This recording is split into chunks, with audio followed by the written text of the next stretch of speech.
ये वीडियो उन लोगों के लिए है जो ये समझ रहे हैं कि नया कानून जो किसानों के लिए बनाया गया है उसका नुकसान सिर्फ किसान को होगा। जी नहीं, आप गलत हैं। अब मैं आपको समझा दूं, शायद आपको समझ में आ जाएगा। केवल एक सेक्शन बताता हूँ जिससे आपको पूरी कहानी समझ आ जाएगी।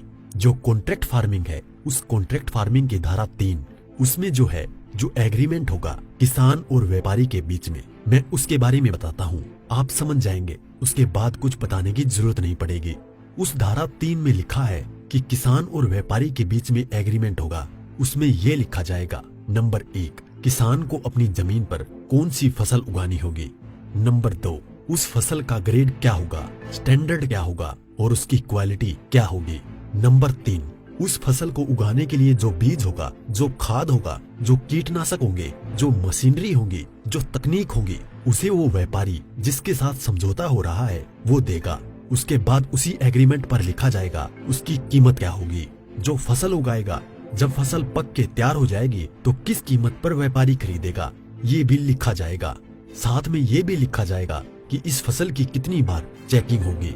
तो बोते समय जब फसल बढ़ रही होगी उस समय, और जब फसल कट के व्यापारी खरीदेगा उस समय, 3 समय उसकी चेकिंग होगी। अब मैं आपको समझाता हूँ एक बहुत मोटे से उदाहरण से। समझो, ये मानिए कि इस कानून के हिसाब से पूरे देश की जमीन, पूरे देश के जो किसानों के पास जमीन है, उसका जो व्यापारी है उनसे एग्रीमेंट हो गया। व्यापारियों से एग्रीमेंट होने के बाद सारी जो फसल है वो कहाँ जाएगी, व्यापारी के घर में। इसका मतलब ये हुआ कि सरकार के पास खरीदने के लिए एक दाना नहीं बचेगा। सारी की सारी फसल व्यापारी खरीद के ले जाएगा। और व्यापारी कितनी फसल खरीद सकता है, पहले उस पे प्रतिबंधता थी। अब आवश्यक पशु अधिनियम से वो बैरिकेड हटा दिए गए हैं। यानी कि जो एक लगा रखा था बैरियर कि इससे ज्यादा नहीं खरीद सकते, लिमिट लगा रखी थी, लिमिट को खत्म कर दी। इसका मतलब व्यापारी जितनी चाहे फसल खरीद के अपने गोदाम में रख सकता है। अब मानिए कि पूरी फसल किसान से व्यापारी के घर चली गई, तो आप थोड़ा सा पीछे आइए। 2013 में इस सरकार ने संसद में कानून बनाया था इस देश के गरीब लोगों के लिए। 82 करोड़ गरीब लोगों के लिए नेशनल फूड सिक्योरिटी एक्ट यानी राष्ट्रीय खाद्य सुरक्षा कानून के तहत 82 करोड़ लोगों को 3 रुपए किलो चावल, 2 रुपए किलो गेहूं और 1 रुपए किलो मोटा अनाज देना था। अब मैं आपसे सवाल पूछता हूँ, अब समझिए, आप सब कुछ जब सारा अनाज व्यापारियों के पास चला गया, सरकार के पास कुछ नहीं है, तो सरकार इन 82 करोड़ लोगों को कहां से अनाज दिलाएगी, पहले तो ये बताएं। इसका मतलब जो 82 करोड़ गरीब सरकार की मदद पर निर्भर था वो खत्म हो गया।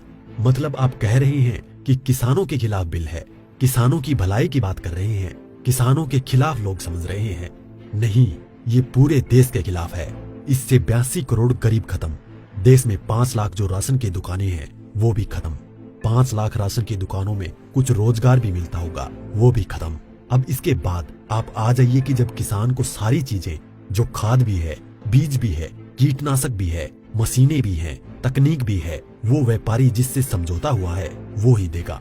तो जो व्यापारी ये काम करते हैं, कोई खाद बेचता है, कोई बीज बेचता है, कोई मशीन बेचता है, तो कोई कीटनाशक बेचता है, वो व्यापारी भी खत्म।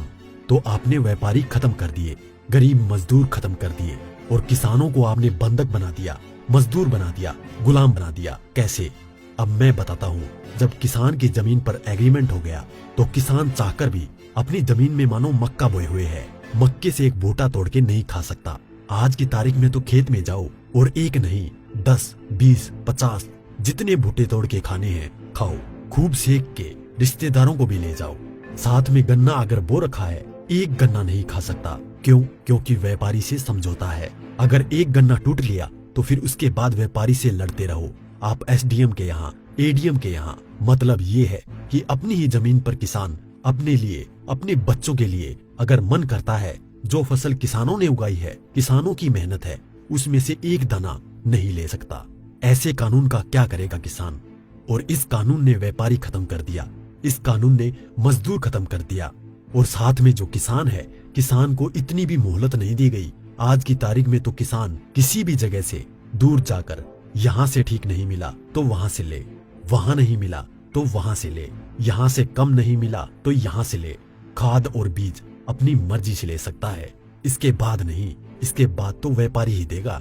इसका मतलब ये हुआ कि चंद व्यापारियों के हाथ में पूरा देश जाने वाला है।